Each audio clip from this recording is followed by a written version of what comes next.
I can't move. Well, this is really ominous. What the hell's going on? My head feels like it's gonna split. My whole body's burning up. I try to move my left arm and bump something soft. This is... Are you awake? What the fuck? What just happened? Uh-huh. Dr. Yamanochi? Koharu's right before my eyes. Is this the hospital? You hadn't realized? No, I'm not sure what's going on. I realize there's a tube coming out of my left arm. Maybe we got into a car accident. An IV? At the end of the tube is an upside-down glass bottle.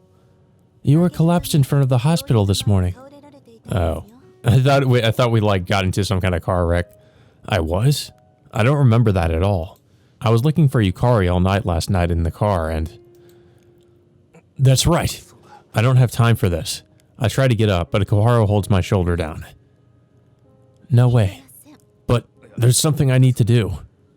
Do you know why you have this IV? I can make an educated guess. I haven't really had any rest the last couple of days. It's just exhaustion. If you understand, then you're not a child. You know what you need to do, right? I suppose so. I relax. That's enough to make the pillow in the bed feel comfortable. But I can't go back to sleep. We called your house, but no one was home, so we contacted Masaki-san at your office. Thanks. I don't even want to think about what he'll have to say to me if he catches wind of this. But I have no choice but to leave this to him since I kinda can't move. So I didn't really expect this to happen. I drove all over the city last night, but I couldn't find Yukari and Yukiko. I indirectly asked for Yumi over the phone so that I didn't worry her further, but they weren't there. The only other place I can think of is... Tokisaka-san. Koharu grasps my hand. Dr. Yamanochi. Please rest. I can only assume something bad is happening, but it's still important for you to rest. I'm sorry. I managed to regain some of my composure, but I can't stop thinking. The door opens and Misaki enters. Tokisaka-san. Hey. I respond, raising my right hand. What happened? Dr. Yamanochi, do you mind stepping outside for a moment? I don't mind, but you better not try to slip out, got it? That thought hasn't crossed my mind at all, honest. Koharu exits the room, leaving Misaki and me alone. I sit up and put my jacket on over my shirt. Well, it sounds like you're planning on leaving. So what happened? Yukari and Yukiko-san disappeared. What? Why? I don't know. The house didn't look disturbed, and I have no idea where they went yet. They could have disappeared on their own. So you were looking for them all night? I checked everywhere I could think of. The only places left are those likely to cause a commotion, though. The Blessed Congregation? Yeah, if we want to look there, the police will definitely get in our way. Why is that a big deal? Why didn't you report it right away when you knew they were missing? You know, Masaki's got a point here. You're exactly right. I don't even feel like arguing. It's true that I was impatient, but I let my stupid pride get in the way. I'll let Fuyumi-san know too. Yeah, thanks. Tell her I'm sorry too, and... Now isn't the best time to tell him, but... Yukiko-san isn't your daughter, okay? I know that. Misaki leaves. But really, where did they go? I want to ask around since I couldn't last night, but I can't like this. Hopefully Misaki can put two and two together and do it himself. The door opens. I look over and see Machiro poking her head in. I raise my right hand, the one not attached to the IV. Did you get hurt? Nah, I just collapsed. Okay. Doesn't look like she's too worried. Machiro walks over and sits on the edge of the bed. You collapsed too, didn't you? Machiro gives a little nod. 'Cause I met Yukiko-chan. That's why? Misaki told me about it yesterday, but I didn't know Yukiko was the cause of her attack. Because I almost saw something I didn't want to. Machiro gazes at me with her right eye. You saw something? Machiro shakes her head when I ask. I didn't. If I did, I'd have to make it so I couldn't see. Machiro closes her eye. You wouldn't want to do that. I don't want to not be able to see things I do want to see. Machiro shakes her head. I heard Yukiko-chan disappeared. With my sister Yukari. I think it was voluntary though. Something like running away from home, but... Will she kill again? Huh? Machiro's words. They're even more explicit considering the way she usually uses vague phrases like can't see anymore. Who will be killed? Who will kill? We won't let that happen. I reach out my right hand and pat Machiro's head. We won't let Yukari be killed, and we won't let Yukiko-san kill. A possibility comes to mind. Yukiko-san was the one who killed Yukio-san, wasn't she? Machiro gives a little nod. I don't want to see that anymore. So that basically tells us that of course Yukio is dead and he's not somebody we have already been introduced to. I bet, but in order not to see it, we'll have to go and stop her. And to go and stop her, we'll need to know where she is. We'll have to ask Yaginuma. But first, I look up at the end of the tube coming out of my arm. If I don't at least wait until this IV's done, Dr. Yamanouchi's going to be mad at me. Well, hopefully Masaki will be useful. Masaki leaves the hospital and takes the Cho line to Musashi Sakai where the Kaihara residence is located. He was sharp with Tokisaka, but he's not actually sure how to tell Fuyumi about this. But he has to tell her, because Yukiko is her daughter. It's true that Masaki was relieved when he heard that Yukiko wasn't his daughter. Not because she's missing, but something much more fundamental. He doesn't want a daughter out of the blue like this. He would have no idea how to interact with her. He could barely interact with his sister or family after not seeing them for over a decade. It would be even worse dealing with a daughter he's never met. He can't even imagine it. He feels closer to Satsuki, whom he at least remembers spending a few months with. But he can't even say how many times he met that Satsuki, Ayako. He knows he shared a bed with her, but other than that, he still doesn't really know the difference between Ayako and Satsuki. He has no way of telling them apart from his memories now anyway. It's all in the past. He rings Kaihara's doorbell. Well, it was at least. Now it's come back to haunt you. There's noise inside immediately and the door unlocks. Yukiko! Fuyumi flies out from the door and Masaki catches her in his arms reflexively. Oh, I'm sorry. No, I apologize.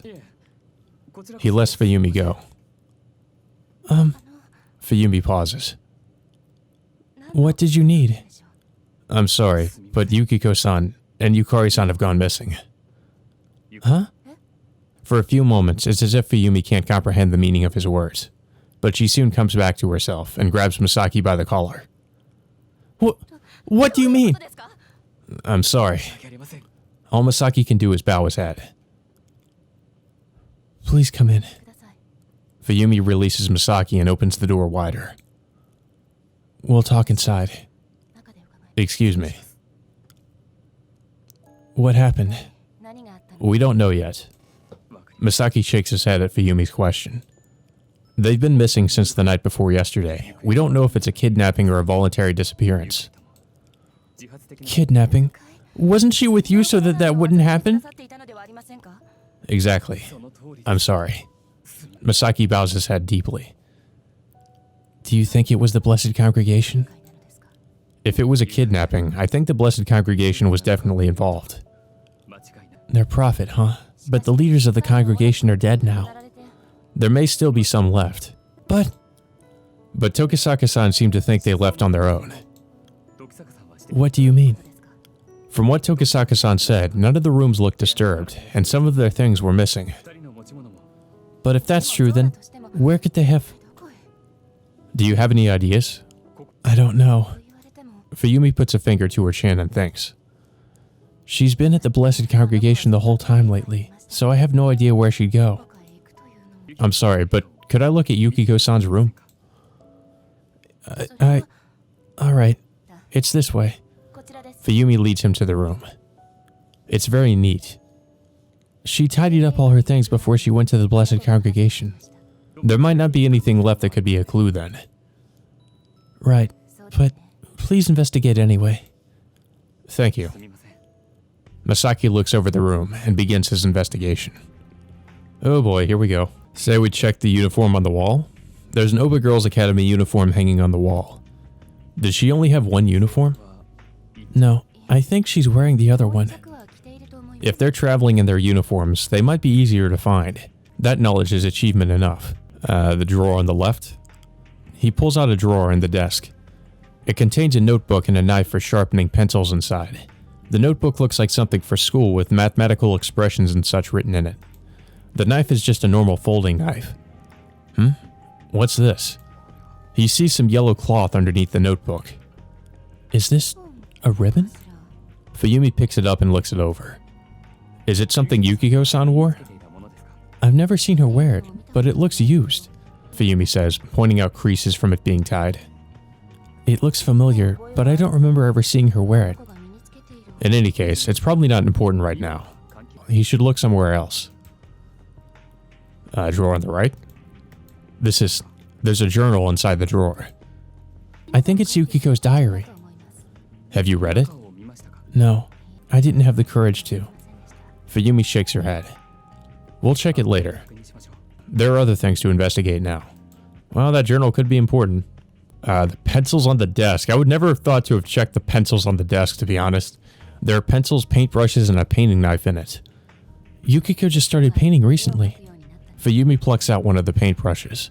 The ones they use for class aren't the best quality, I guess. The quality of the brush doesn't matter too much. Masaki takes the brush from Fuyumi. What's important is keeping it clean. If the paint dries on it, you won't be able to use it again after all. There's a red paint stain near the base of the brush. I don't think this will be any problem, though. He puts the brush back. The painting knife has been wiped clean. He can't imagine there would be any clues here. He should look elsewhere. Well, the walkthrough says books and then it says don't check. I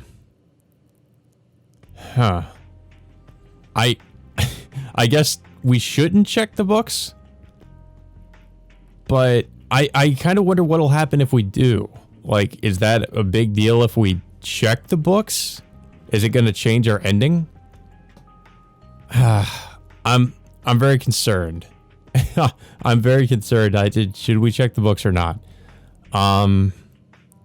Well, I guess the walkthrough has to list everything, but it also has to.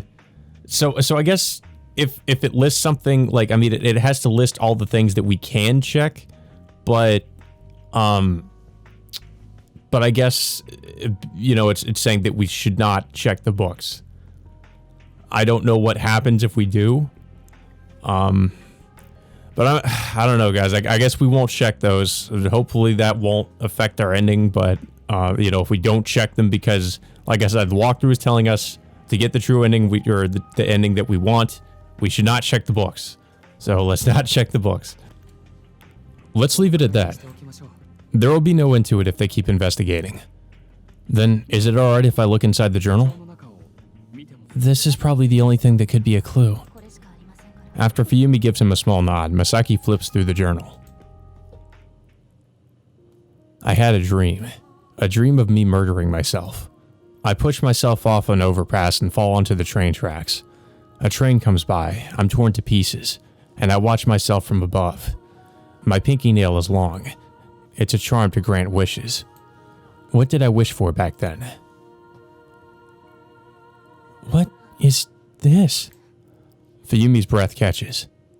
A dream diary, I suppose. Masaki voices his impression. There's more. I feel better after getting medicine from my doctor. I can sleep at night now, but I've started having strange dreams now and then. Most of them I can tell are dreams, but they're clearly memories I've lost. I've honestly wanted to forget them. I've hurt so many people who were dear to me. I wanted to become one with them.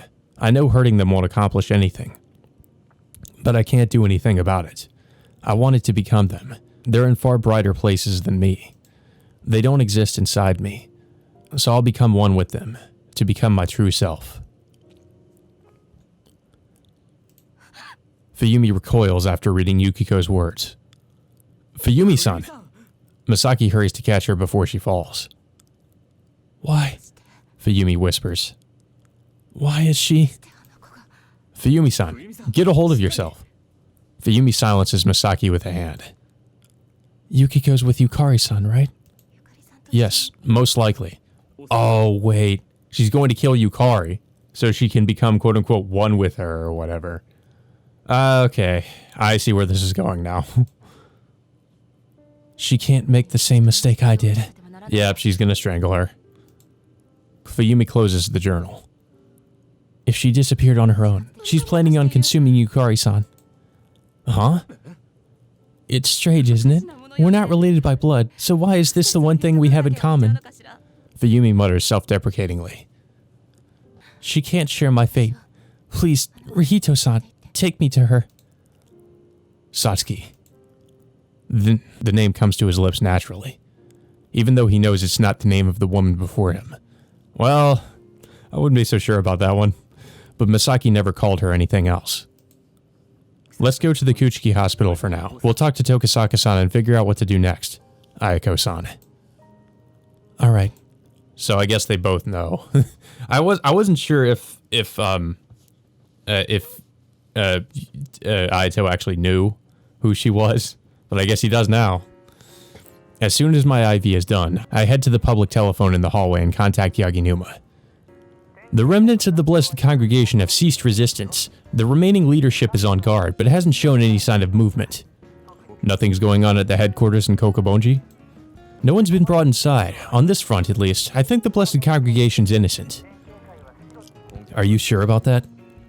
Actually, Senpai, I bet you're hiding her. I told you just yesterday that I wanted to talk to her after all. Don't be silly. If I was protecting her, why the hell would I tell you about it? You could just be doing this to make me think that, though. Anyway, I'm counting on you to look for them. Yes, I know. Oh, and Senpai, those thugs we arrested the other day, they confessed to something else. Abducting a patient from the hospital. Oh, they were the ones who abducted Machiro. Abducting? They said they mistakenly took the wrong target and immediately returned her. It seems that their true target was Kayahara Yukiko. They probably wanted to abduct her, to make her the Holy Prophet. Probably. I have no idea how they could get the wrong girl, though. Similar circumstances or something. There was probably a reason. I could look into it, I suppose. What do you want me to do? You're free to look into it, Senpai, as long as you report your findings without keeping strange secrets. I know. I set down the receiver. They took her because they mistook her for Yukiko. I gaze at Machiro, who sits on a nearby bench. What's up? Nah, it's nothing. She made a promise with someone. As long as she has that promise, she probably won't say what happened that day. Someone in the Blessed Congregation who would probably have been involved in an abduction. Someone like Orabe or Otsugi. Now that they're both dead, of course, there's no way to ask them their true intentions. Oh, Tokisaka-san. Masaki and Fuyumi walk over from the entrance. Should you be up already? I was just making a phone call. Koharo-chan would punish him for leaving without permission. She's probably right, but I feel like she's implying something else in there. Fuyumi-san, I'm sorry I couldn't keep Yukiko-san safe. I bow my head deeply to Fuyumi. No, I heard she may have left on her own. If that's true, then I should apologize for getting Yukari-san involved. Fuyumi bows too. There's no need for you to apologize for that. No, it's absolutely my responsibility as her mother. Please allow me to. Fuyumi trembles, her face hidden from view. Let's prioritize finding them for now. I put my hand on Fuyumi's shoulder and raise her out of her bow. You're right. Fuyumi nods. One moment, you two. There's something I want to verify first. Masaki interjects. Yeah? Tokisaka-san, does this look familiar to you? Oh, wait, that's, oh shit, that's Kyoko's. That's Kyoko's ribbon. Masaki takes out a piece of yellow cloth. It is familiar. Familiar, but... What are you doing with that? I found it in Yukiko-san's room. This too. Masaki gets out a metal spatula. I've seen Yukari with something similar. You use these for oil painting, right? It's called a painting knife. Though it's referred to as a knife, it doesn't have a blade. It's more of a flat piece of metal, but you could still stab someone with it. What are you trying to say? I'm drawing my own conclusion, but I ask Masaki anyway. I think Yukiko-san stabbed Hazuki-san. Where's your proof? A short question. Just these two things, but I have a diary she wrote as well. I think it would be faster to ask her about it directly though. But, should we do that? Please let me apologize to Hazuki-san. Fuyumi bows her head. I really do think it's my responsibility. I understand. I decide to take the two of them to Kyoko's room. I knock a few times on Kyoko's door. Come in. Oh, what are you all doing here? Kyoko, sitting up in her bed, looks over at us and smiles. Kyoko, we have a question for you. Alright, go ahead. Kyoko sits up a little straighter, probably sensing something from our collective mood. That day in the coffee shop, was it Yukiko-san who attacked you? Kyoko gasps. I get a good sense of her surprise since it was Masaki who asked the question.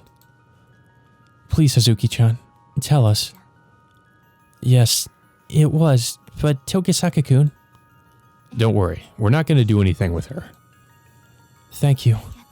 Kyoko bows her head. It's an unusual sight. Kyoko's supposed to be the victim, yet she's protecting the assailant, Yukiko. I'm so sorry, Hazuki-chan. Fuyumi bows deeply. I don't know what I can do, but I'm so sorry. It's fine. I'm sure it's nobody's fault. Kyoko smiles. Huh? But what? It's fine. Kyoko grasps Fuyumi's hand. I'm sure there was some reason she couldn't help herself. You've got to believe in her. Yeah, you're right. Thank you, Hazuki-chan. Fuyumi breaks down crying. Togisaka-kun, Kyoko says, stroking Fuyumi's hair. Yeah? Please help Yukiko-chan. She's a little clumsy, but she's really a good girl. I know. What I don't get is her motive. I don't know either. It wasn't as if anything happened before that. It must be what's in the diary. What did it say? She has the same fear I did, Fuyumi says quietly, wiping her tears. The same as you. I look to Masaki. I heard Yukiko-san seems to be in the same situation as the Miko in the past. To take someone in and make them a part of you. That's what Yukiko's thinking. Like me and Satsuki. She tried to consume Kyoko? Huh? Kyoko blinks. She can't express herself any other way. I don't get it. It's incomprehensible. But it must be true if it's coming from someone who experienced the same thing. She must have admired Hazuki-chan. Me? That's why she wanted to become one with you. She wanted to brew coffee, bake rusk, to become you. A tear falls from Fuyumi's eye. Like I admired Satsuki as the Miko, and like Satsuki envied my relationship with Ayato-san. Ayako. If that's true, then Yukari-chan's in danger if she's with her. Yukari is? If Yukiko harms other people, then Yukari could be in danger if they're together, but... Yukiko probably admires Yukari-chan. She talks about Yukari-chan a lot at home. We should find them as quickly as possible then. I know, but we still don't know where they are. There must be some place they would go that I don't know about. But there's no way we could figure that out thinking about it. Let's ask Tori-san. She's their friend, so she might know something. Masaki suggests. How's she doing? She didn't seem to be doing too badly when I saw her yesterday. Yeah, but she was also medicated. She was on drugs that made her not crazy. Okay. Let's talk to her, but try not to get her too upset. Kyoko, thanks for telling us. It's fine. I'm sorry I kept quiet for so long. We step out into the hallway. Machiro is sleeping on a bench in front of us. You'll catch a cold if you sleep here, you know. Fuyumi crouches down next to her and gives her shoulder a little shake. Morning. Morning. Come on, get up. Machiro sits up, rubbing her right eye and leaning on Fuyumi. I guess you're used to this. I guess. Fuyumi laughs somewhat bitterly, holding Machiro. Are we bringing her to Tori-san's room? Why not? I don't know if that's a good idea. Fuyumi puts a hand on Machiro's shoulder. Machiro looks up at her. I'm sorry, I'm a little nervous. Will you come with us? I give Machiro a pat on the head. Keep calm, okay? I'll be sleeping, so it's okay. I'm not sure what's okay about that, but I take the three of them to Kohane's room anyway. Do you need something? Kohane stares at us curiously when we enter her room. We have some questions we'd like to ask you. Is that okay? Not really. Kohane's uncooperative.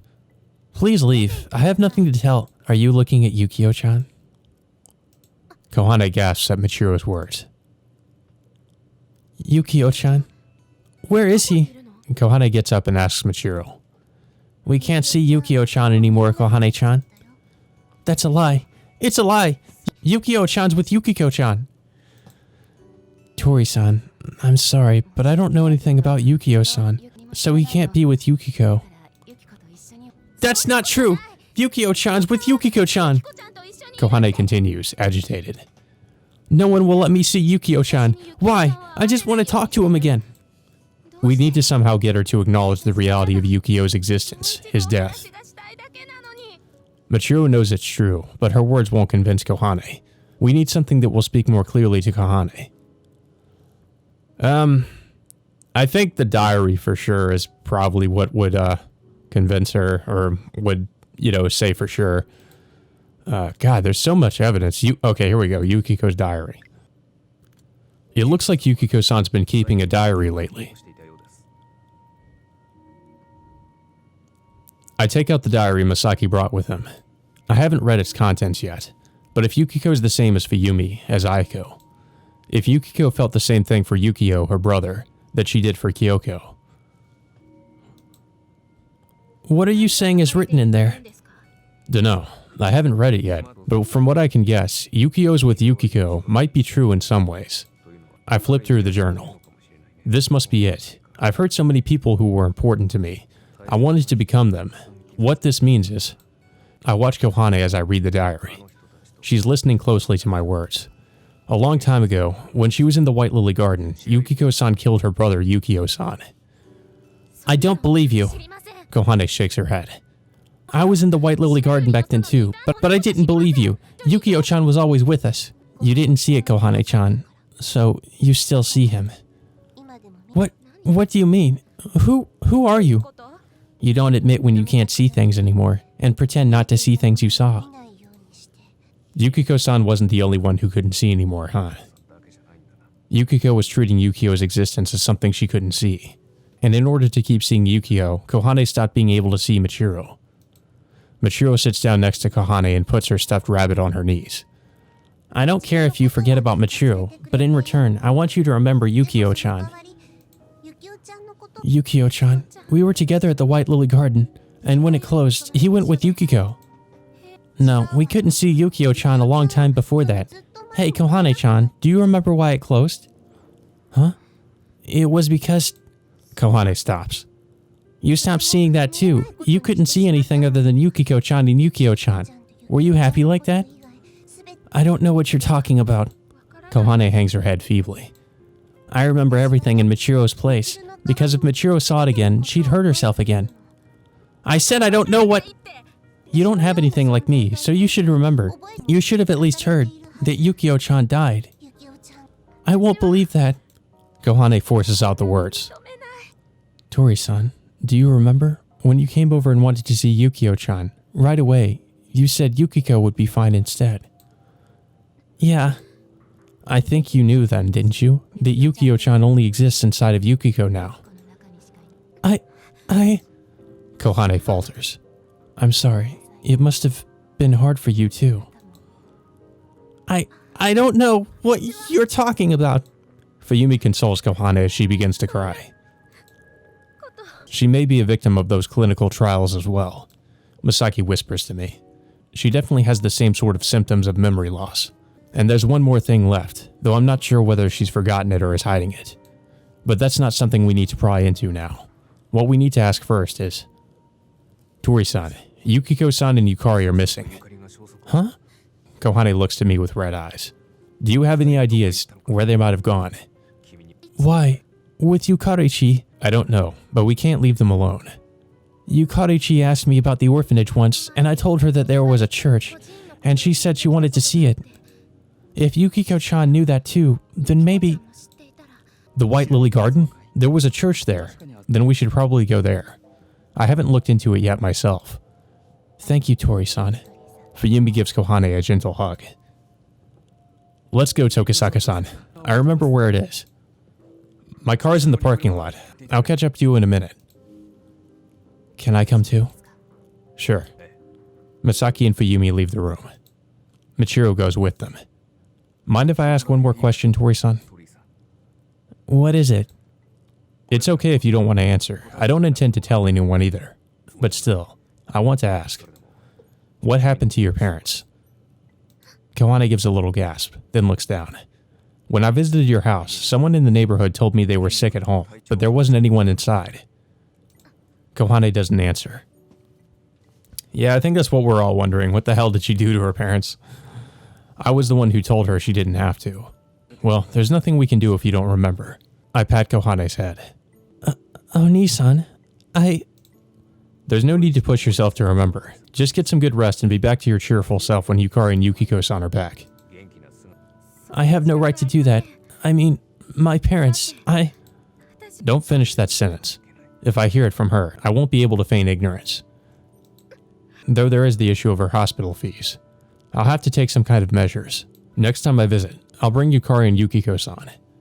Leaving her with that, I step out of Kohane's room. So, I'm leaning towards she killed them. But as to why, I don't know. I leave the room, make a phone call, and Machiro walks up to me just as I'm about to leave. Old guy. Yeah? Can I come with you? Do you know what we're going to do? Yeah, you're going to save them. You're right. It doesn't have too much to do with you, so... It does. Machiro shakes her head. We have to save Yukiko-chan from my mom. Your mom? Machiro gives a little nod, then starts unwrapping the bandages around her neck. I said I remember everything Machiro doesn't, didn't I? Yeah. I answer Machiro's stuffed animal. My right eye remembered what my mom looked like. I see her neck when her bandages are unwrapped. There are thick, dark lines of bruises on it. Machiro got these marks when she was a baby. It was Machiro's first memory after coming into this world. Wait a second. Are you telling me that she was the daughter or she was the child that Fuyumi or Ayako had? I don't know. I guess she would be younger. I don't know. It would have to be. Tears start to spill from Machiro's right eye. But then why? Also, I guess she wouldn't recognize her mother either, so... You're... her. It fits. She gave her baby to the White Lily Garden. I believe you said your blood type was B before, right? It's BO, I guess. She's AB. He's O. They could have either AO or BO between them. Machiro rewraps her bandages and looks up at me. Will you bring me with you? I got it. So yeah, she's actually Masaki's daughter. All I can do is agree. Though I should probably get permission from Dr. Yamanoshi. There's one thing I don't get though. What is it? Those memories of yours. I point at her stuffed animal. I can't imagine you clearly remember things from when you were a baby. Who told you about that? Machiro doesn't answer. I can guess though. Maybe I should have slugged him a few more times. Yeah, I figured it was him too. Fucking Rokushiki. He's involved with all this. He's involved with pretty much everything, isn't he? The chapel is dead silent. The winter sun shines in from the window. Dust flies up and glitters in the light as they walk. It looks exactly as she'd heard it described. It's old, but it still seems to have a grand feel to Yukari. If she had a pencil and paper, she'd probably be sketching. Yukari wonders if Yukiko feels the same way as they walk side by side.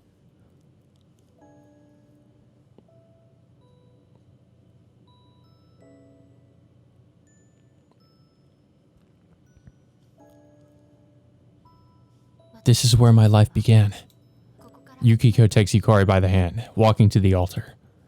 I don't remember anything from before this, so I had no idea what they meant when they called me the prophet. But it looks like it was decided a long time ago that it was something I'd become. I wonder if something happened before then. I don't know. They said I inherited noble blood, but I don't really know if that's true. My mom's the only parent I have. Yukiko shakes her head. No, my mom may have raised me, but I don't know if she's really my parent. That's not true. It's not your birth parents who are important, but the ones who raise you. Was it your brother who raised you, Tokisaka-san? I suppose so. I don't really remember my parents. Was it the war? No, it was a plane crash. It's already been almost 10 years. For a little while afterward, her brother's fiancé cared for her, but she eventually died too. Then, after her brother quit the police force and started working at home. It feels more like I've been a parent to him, frankly. I see. Yukiko laughs. She's gotten a lot more cheerful, Yukari thinks. There were a lot of people when I was here. Yukiko turns around and looks out across the benches. All these benches were filled, and every day we'd get an educational sermon. We didn't know anything else, so we all listened to it like we were supposed to. Were they Christian? I don't know. They said we should uphold the founder's teachings, and that there would be nothing to fear if we listened to the Holy Prophet. She remembers hearing the phrase Holy Prophet before. There was an incident that occurred 6 or 7 years ago in Ueno. Senri. That's what they were called for a little while, but they always called themselves the Congregation of the Blessed here. Did you become the Holy Prophet, Yukiko? Yukiko shakes her head at Yukari's question. The Holy Prophet was someone they brought in from outside. I was the true prophet, born from within. That's what they told me. Yeah, so now this Holy Prophet thing makes a lot more sense. Yukari doesn't understand, but she does realize that Yukiko is someone important to the organization. Doing the same thing over and over again, day in and day out, dulled the senses. But looking back, I think it was some pretty harsh training. Did everyone do the same thing? They wanted to make followers who were obedient to the organization, I think.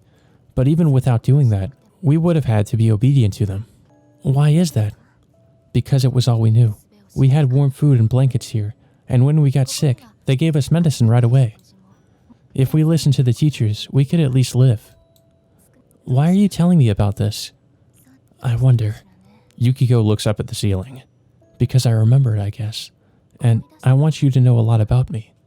Oh, I remember something else. We got candies. Candy? Yes. Once our training was over, we were all gathered up and each given a candy. They were all different colors and so sweet and delicious. We wanted them so desperately. When we got the same color again and again for a week, we'd trade them secretly with our friends, but the teachers would get mad at us if we did that. Why? I don't know. I think all they told us was because we weren't supposed to. I always got red, and a friend of mine always got yellow. Was it Kohane? I don't know. She was probably here, but I can't remember yet. It wasn't Kohane-chan who was with me then, but... Oh, that's right. Yukiko comes to some understanding. Do you remember something? It wasn't a friend who was with me. I wonder why I forgot. Yukiko laughs. Yukio-san? Yukari gives her the name that comes to mind. Yes, that's right. My brother. Though I don't know if he really was my brother, since we were all orphans. But since they said all that stuff about my blood, I think they knew who our real parents were. That's why we were together as siblings. Why did you forget about him? I have no idea. I can't remember the reason. There must have been some reason I was the only one Mom took in. Oh, right. That's right. Yukiko suddenly realizes something and nods over and over again. Right before my current mom took me in, a lot of the kids here disappeared. It was so sudden, I had no idea what happened. I thought it was strange, because no one would explain it to me no matter who I asked. But that's when I was taken in by the Kayahara family. Was Yukio-san among the children who disappeared? I think so. No, he wasn't. He disappeared before then. Yukiko shakes her head. Why did he disappear? I was with him until then, so... Oh, that's right. That's what happened. Yukiko grips Yukari's hand tight. Yukari grimaces at the pain. With these hands, Yukiko! Yukiko crumbles to the floor and Yukari hurries to hold her up. Thank you, Tokisaka-san. Yukiko smiles. The blood has drained from her face. I'm sorry, Yukiko. Why are you apologizing, Tokisaka-san? Because I was being so insensitive, even though I knew it might have been painful for you to remember these things. No, it's not painful. Actually, I feel refreshed. It's like a haze that was hanging over me has cleared. Yukiko reaches out and touches Yukari's cheek. Yukiko? I remember a lot now. About my brother, about Mie, about Kyoko-san, about the founder. They all had things I didn't. I admired them and loved them. I feel the same way about you, Tokisaka-san. Yukiko sits up and leads into Yukari. Okay. Okay, then. What the hell? Yukiko's lips meet Yukari's. It was too sudden for Yukari to avoid it. I want to become one with you. Her whisper is so quiet that Yukari barely hears it. Yukiko? Yukari puts her hand on Yukiko's shoulder to push her away, but she can't do it. I'm clumsy, so I can only express my feelings like this. Yukari freezes when she sees what Yukiko has in her hands. It's the knife they used last night to peel the apples. Please, become one with me. Oh no, please don't let Yukari die. I had a dream of me murdering myself. I push myself off of an overpass and fall onto the train tracks. A train comes by and I'm torn to pieces, and I watch myself from above. My pinky nail is long. It's a charm to grant wishes. What did I wish for back then? I love her.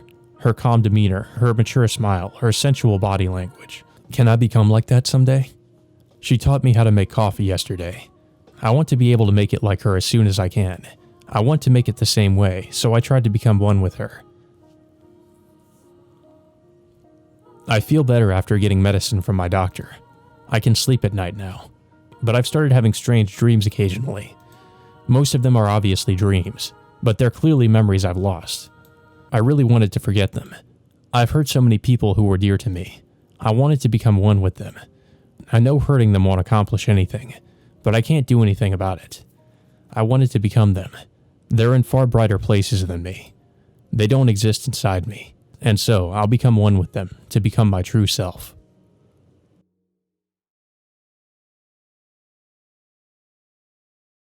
By the time we get out of the hospital and arrive at the site of the White Lily Garden in the hills of Hachioji, the sun is already setting behind the western mountains. This is it, right? I check with Masaki to be sure. This is where I came before. I found Nao-chan's, Kuri and Naori's name tag here then, so I'm sure of it. So this is where Yukiko and the other kids were raised. Fuyumi looks up at the building. Machiro stands next to her. It's probably not a place she wants to see, but she's the one who insisted on coming. Was it really okay to bring her? I got permission from Dr. Yamanoshi and promised I wouldn't let her do anything dangerous. Of course, with her condition, she could have a sudden attack, but... I'm watching over her. It's alright. Fuyumi nods. Okay, let's go. We can get into the chapel from here. Masaki leads us inside. The chapel is dead silent, but immediately... Who's there? We hear Yukiko's harsh tone. Yukiko!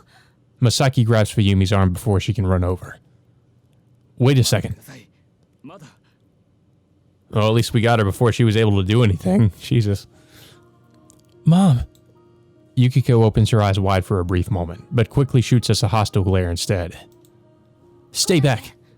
Under the knife in her right hand lies Yukari, pinned to the floor. We can't make any sudden moves, not after what we've gleaned from reading her diary. Stand back, Masaki. Right. Masaki steps back, pulling Fuyumi with him. In their place, I take a step forward. Please stay back. Phew. I take a breath and observe Yukari's condition. What kind of expression is that? If she were terrified, maybe I could find a chance to steal the knife away, but with Yukari staring at me with that heartbroken look on her face, I'll have to free Yukiko from her obsession. Kayahara-san. No. Yukiko-san. Could you let Yukari go? I have to make sure Yukari's safe first. But she quickly shakes her head. I'm going to be with her.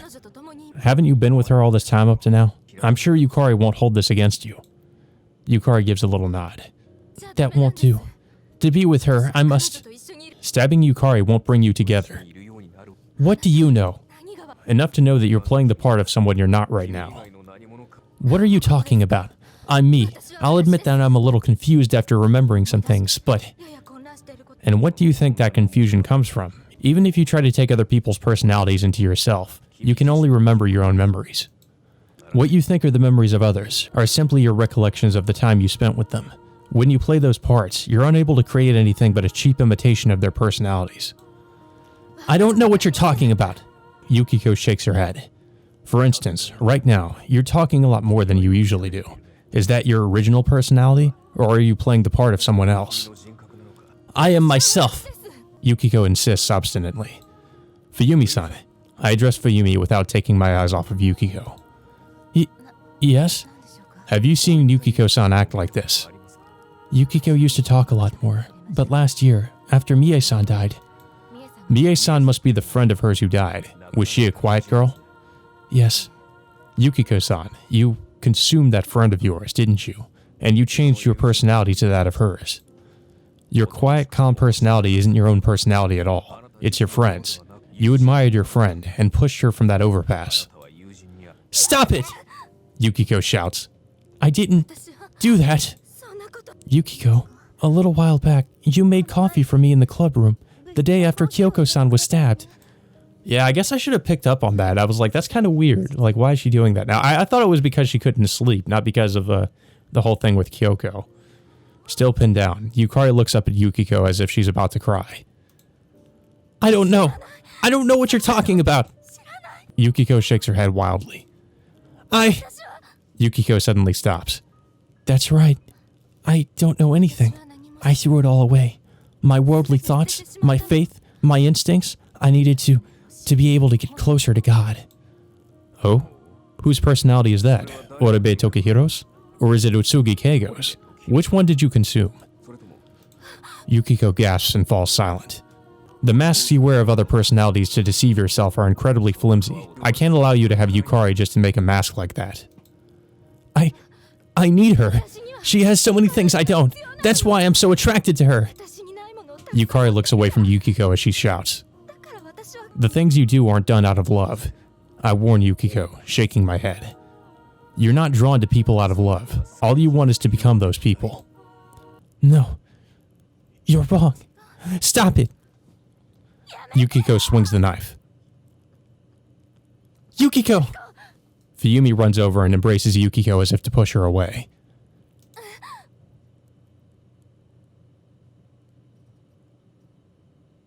I'm so sorry, Yukiko. Let go, Yukiko whispers, but she doesn't budge. You're suffering through the same thing as me, Fuyumi whispers into Yukiko's ear, tears streaming down her face. I went through the same thing, so I understand your feelings, your desire to be together forever with those you love. Mom? Yukiko clings to Fuyumi. Mom, was I wrong? Did those words come from Yukiko's true persona? You weren't wrong to love. You just didn't know how to convey your feelings. That's my responsibility, for not being able to teach you. It's not your fault, Mom. Yukiko shakes her head feebly. Something is wrong. I was wrong. It's impossible to become the person you love by killing them. It's so obvious, but I never noticed. Thank you, Mom. Yukiko! Yukari rushes over to Yukiko. Huh? Why? Yukiko's stomach is stained red. Fuyumi staggers away, a blood-stained knife in her hands. Yukiko! Yukiko! Yukari cradles Yukiko in her arms. I'm sorry, Tokisaka-san, for getting you involved in this. Don't talk! Nissan, help her!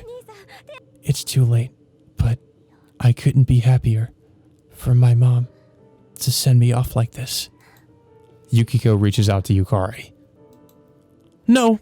Stay still! Tears spill out from Yukari's eyes as they meet mine. Nissan, save Yukiko, please! I kneel down next to her. The blood's already drained from her face. She must have been stabbed when Fuyumi embraced her. Yukiko had accepted it. That's why she didn't say anything. If only I'd noticed sooner. No, even if I had noticed, there's nothing here. Kayahara-san, do you have any last words? Nissan? Please, tell Kohane-chan. I'm sorry. I will. I nod. Yukiko? Thank you, Tokisaka-san. The strength leaves Yukiko's body. Yukiko! No! Yukari breaks down crying.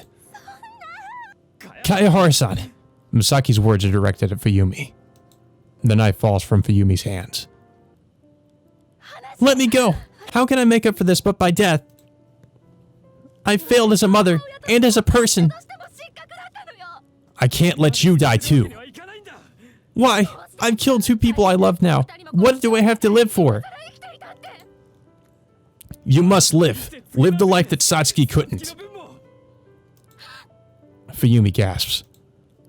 Kayahara-san. I back away from Yukiko and head toward the other 2. Why did you stab Yukiko-san? I wanted to end it all. Fuyumi shakes her head powerlessly. It wasn't an accident? Maybe the knife Yukiko-san was holding accidentally stabbed. No, I stabbed her. By my own will. I see. My last fragment of hope has been lost. Please live and atone for your crimes. There was no need for you to kill Yukiko-san too. Yukiko's crimes were mine as well. After I killed Satsuki and fled, I needed to make up for everything that's happened since then. Please, let me die too. You can't. Machiro has been silent the whole time, but now she grabs Fuyumi's arm. Huh? There are still people who need you. She's right, Kayahara-san. You still have to live as a mother. But Fuyumi shakes her head. I killed my daughter. She's still alive. What? Fuyumi looks to Yukiko, but she's passed on. You have another daughter, remember? You need to live for her. It's what she wants too. Isn't that right, Machiro? No. Satsuki. No way. You mean... I'll get all the answers from Rokushiki Makoto later, but chances are, no, I'm positive she's your daughter, and Ayato-kun's as well. Huh? Masaki looks at Machiro as well. You need to atone for your sins and live on as her mother. But I almost... I didn't see it, so I don't know about it. Does that mean Machiro forgives Fuyumi? I failed. As a mother, I abandoned you and lived my own carefree life. You're still their mother, Yukiko's and Machiro-san's. Yukari approaches her. Please stay by her side. Don't make her mourn her mother. Fuyumi cries, embracing Machiro. Ayako. Masaki calls Fuyumi her real name. I'll go too.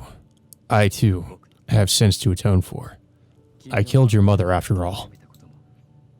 Rihito-san, that was all because of me too. I caused you so much trouble. My sins are my own. There's no need for you to worry about them. Forgive me, Rihito-san. Fuyumi breaks down crying. It's over. It's over, but nothing was solved. No one wished for this conclusion. It's unquestionably my fault that Yukiko had to die as well. God damn it. Nissan, let's go home. Yukari urges me, covering Yukiko with her coat. I don't want to leave her in a cold place like this. Yeah, let's go home. I wonder if we could have saved Yukiko, though. I'm not surprised she died. I figured she was going to die somehow. So that's not really surprising.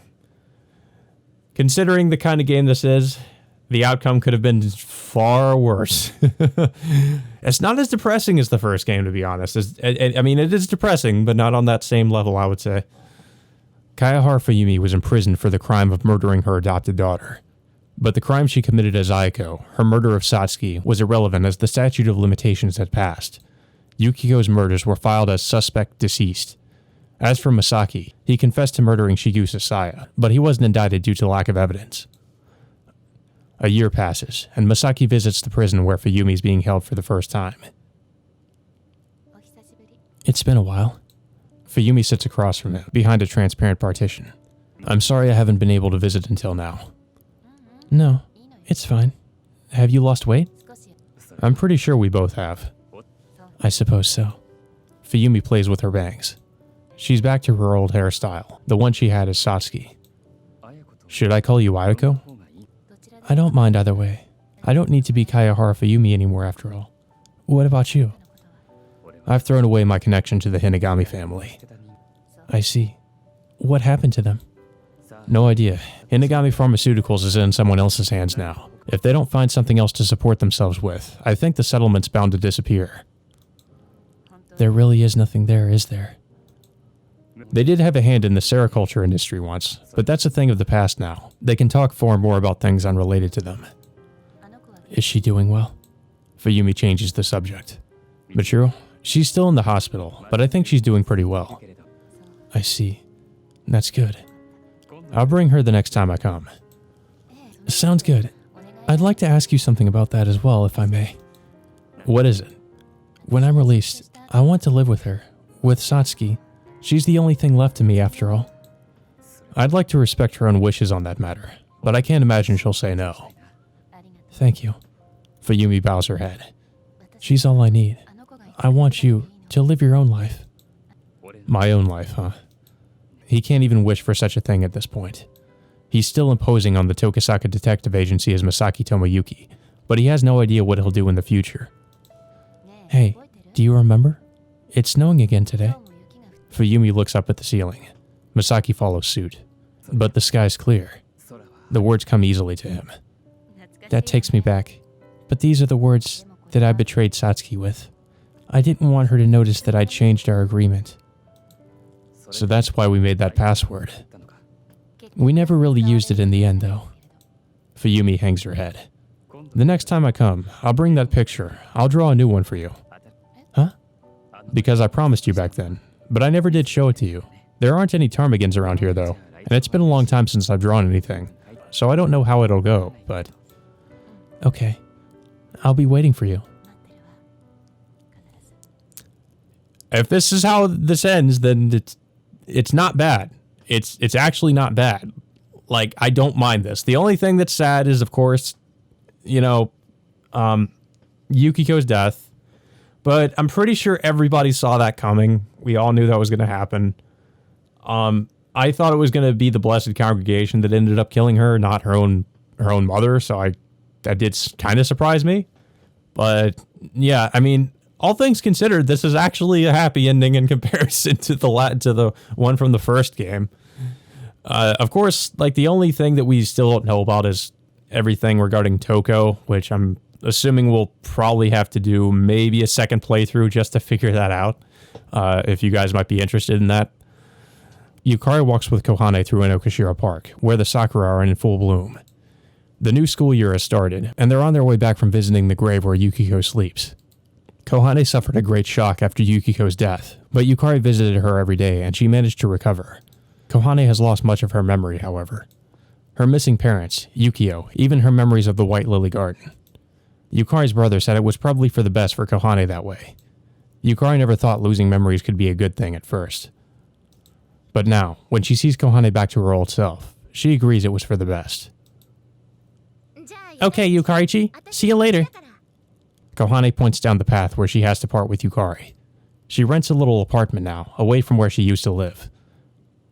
Right. I'll see you tomorrow. Kohane waves and walks off. The wind blows, and Sakura petals dance through the air.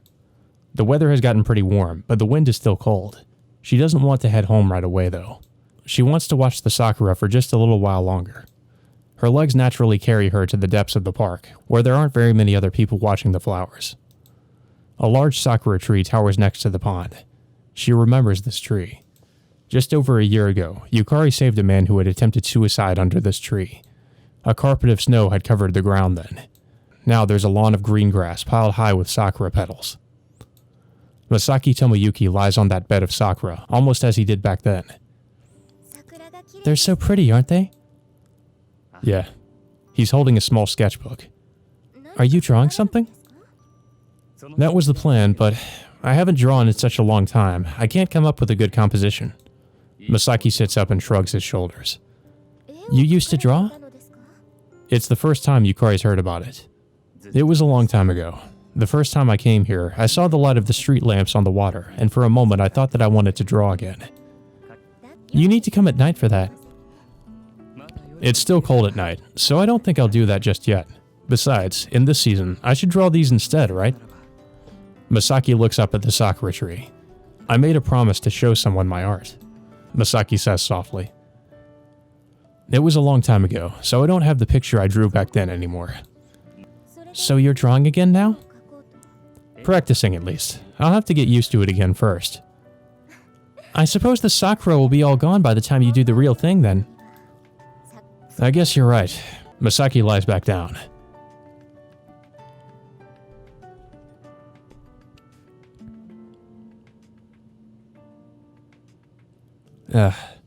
This is nice. Masaki raises his hands and makes a frame with his fingers. It's probably going to be difficult to sketch like this, though. It's easy if you put a mirror on the ground. Good idea. I don't have one right now, unfortunately. Me neither. You'll just have to give up and draw like that.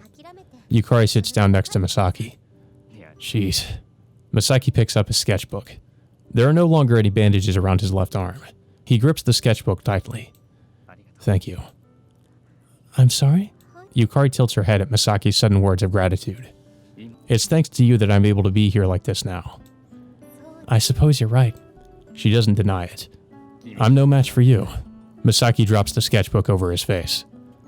You're not going to draw? I get too nervous with someone watching me. I'll leave you to it then. I'm just kidding, Masaki says, sitting up. I can never thank you enough. I didn't do anything. All I did was call an ambulance. Yukari shakes her head. Everything after that, you decided yourself, Masaki-san. Thank you. Masaki bows his head deeply. Yukari holds her hand out to him.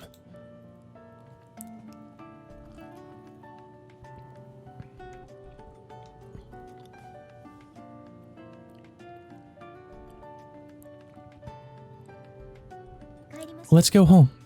I'm sure Nissan's waiting at home with an empty stomach. Yeah, let's. Wow. Like I said, that was actually a good ending. The only thing I'm not satisfied about is us not learning about where the hell Toko is and anything about her.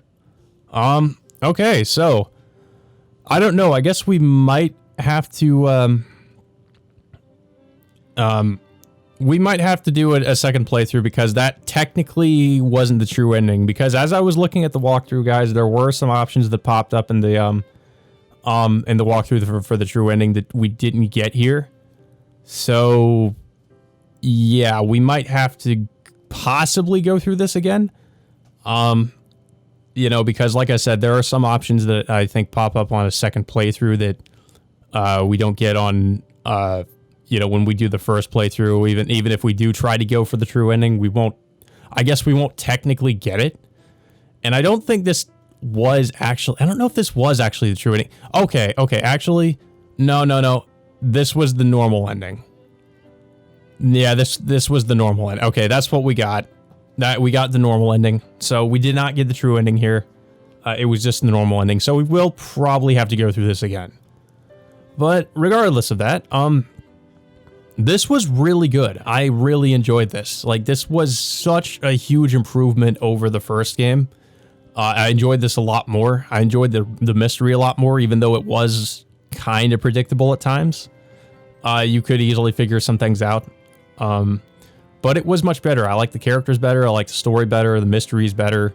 I found Masaki to, Aito to be a very interesting character and kind of like a secondary protagonist. It was just a much better game all around. But I know a lot of people really started to watch this playthrough more and wanted me to continue it to get to the end. But yeah, now we've finally reached the end. Like I said, we'll probably have to go through this again. Because like I said, this is not the true ending. But yeah, we'll probably do that before my eventual playthrough of the last episode, whenever that gets translated. So we still have some time. We'll probably go back through this and try to get the true ending. And then I guess I'll probably move on to the last episode when that comes out. But yeah, let me know what you guys thought of this whole, this playthrough and, what you think of this game, I guess. It's definitely for sure, this is even within the realm of visual novels. It's a little bit of an obscure game. And I would say it's very, very underrated, honestly. Not a lot of people really talk about it. Not a lot of people know about it. And I really think it deserves a lot more attention than what it gets. But yeah, I really can't wait for the last episode. Really excited for that. And like I said, really enjoyed myself with this. Really enjoyed this game, and I really enjoyed doing this playthrough too. I guess it's a good, kind of a good distraction while we wait for more chapters to be translated for Wish on the Holy Night. But it seems like a lot of people enjoyed this one. So yeah, like I said, I will be eventually doing the last episode. Yeah, I was afraid I was going to have a lot of questions by the end of this too, but like pretty much within the last 3 or 4 videos, we got a lot of answers. Just kind of, it kind of felt like almost like info dumps, you know, that we got, like, you know, answering a lot of our questions. The only lingering questions, of course, are regarding Toko, because we didn't look into Toko at all. So I guess that's something else we'll probably be doing, maybe to get the true ending. I'm not exactly sure. I'm not exactly sure if we find out anything more about, like, what, you know, Toko's whereabouts if we try to go for the true ending. But yeah, guys, that was Karno Shoujo, the 2nd episode. I doubt there's anything after this, but yeah, I'm really tempted now to, of course, like I said, go back and get the true ending.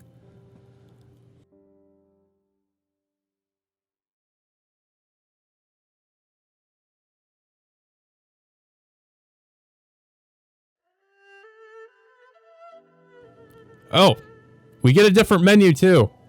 Awesome. That's fucking cool. Okay, guys. Well, like I said, I hope you guys enjoyed this playthrough. This might not be the last video in this playthrough. We might be going back, like I said before, to get the true ending.